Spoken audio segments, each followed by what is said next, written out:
Hey guys, welcome back to another video. In this video, I'm going to show you how to do a simple compression test on your car. So this is going to be a detailed videos and it could help out a lot of beginners out there. All right, so the main reasons why you want to do a compression test is to check the overall health of the engine and also to diagnose any misfire that you're having. So as you know, the four strokes of an engine: intake, compression, power, and exhaust. So if there's an issue with any of these strokes, then you will have problems with your engine running smoothly. So that's why we do a compression test to see if the compression stroke is working correctly. So the first step you want to do for the compression test is we're going to locate our ignition coils. So we're going to pop this cover here. So for this car, this is a 2011 first generation Chevy Cruze. So I'm going to show you on this car how to do it.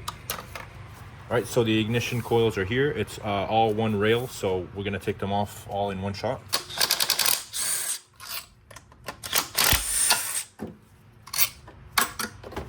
All right, so now we can take off the ignition coils. Then we could set them to the side. So most cars will have the ignition coils separate. So all you have to do is take them off separately. All right, so now down here we have located the spark plugs. So these are what we're going to take off so we could do the compression test. So 1, 2, 3, and 4. So we're going to start with this one first. All right, so next step, we're going to remove one spark plug. Okay, so get your spark plug socket ready. All right, so the main sizes are going to be the 5/8 and the 9/16. All right, so now we're going to go down there and take off the first spark plug.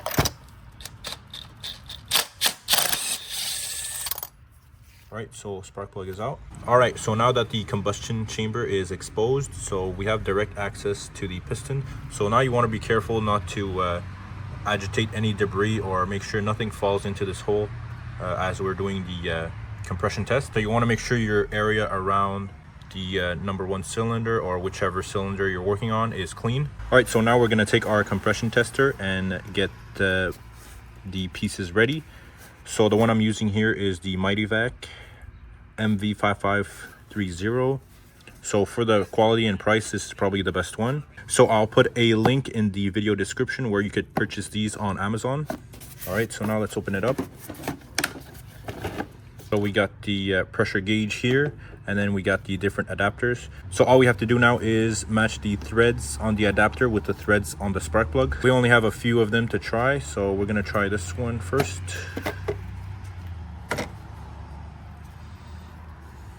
So to be sure, we're gonna try to match the threads on the threads with the spark plug.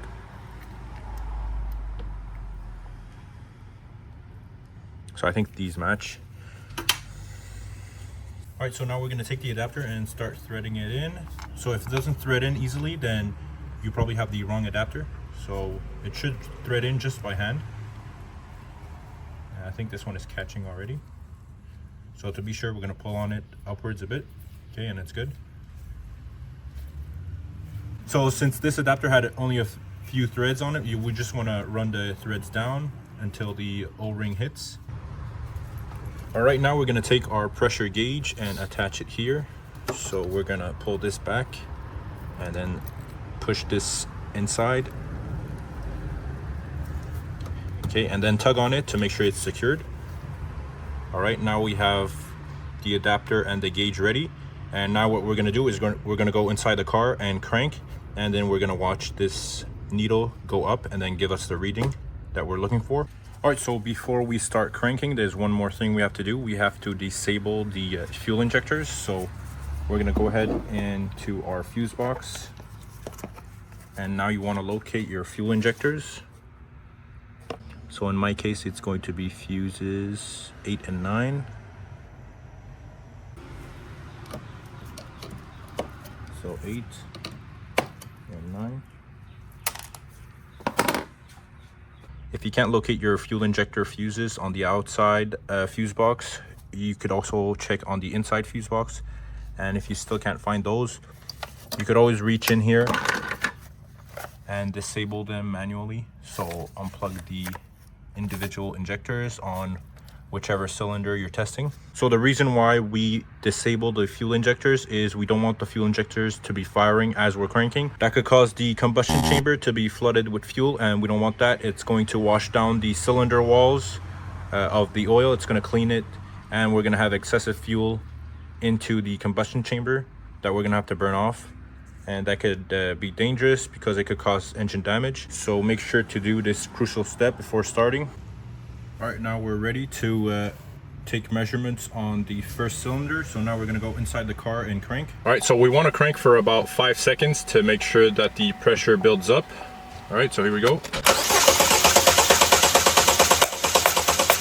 All right, so there you have it. We have a reading on the gauge, 240 PSI. So over 150 and over 200, it's going to be a really healthy cylinder. You're gonna have great compression. But to be sure, with the specifications of your car, you always have to check the manufacturer specification. Like I said, over 150 and 200, it's going to be a really good cylinder. All right, so now what we're gonna do is we're gonna compare it to cylinder number 2. So we're gonna test cylinder number 2 to make sure it's also reading as high as cylinder number 1. All right, so before you set up the adapters on cylinder 2, we're just gonna relieve the pressure with this pressure valve here. So, and that's it.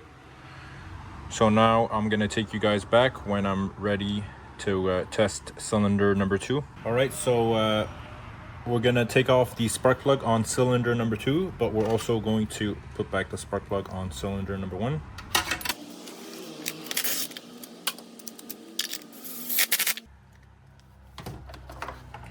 All right, now we can thread in our adapter.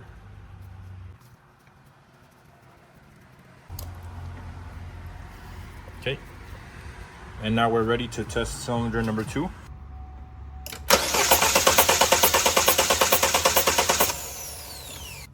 All right, so there you have it. Readings for cylinder number 2, very similar to readings of cylinder number 1.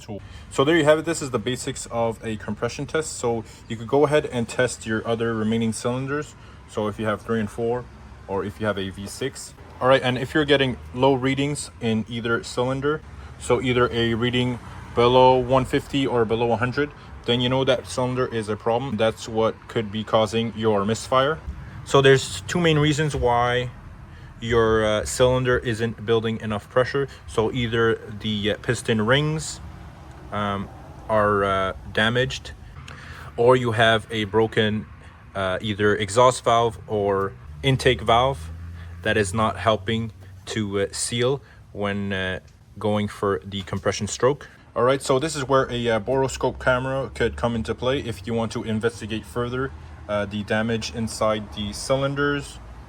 Or the next step after that is you would have to take off the cylinder head and inspect it further if you want to go further down that route.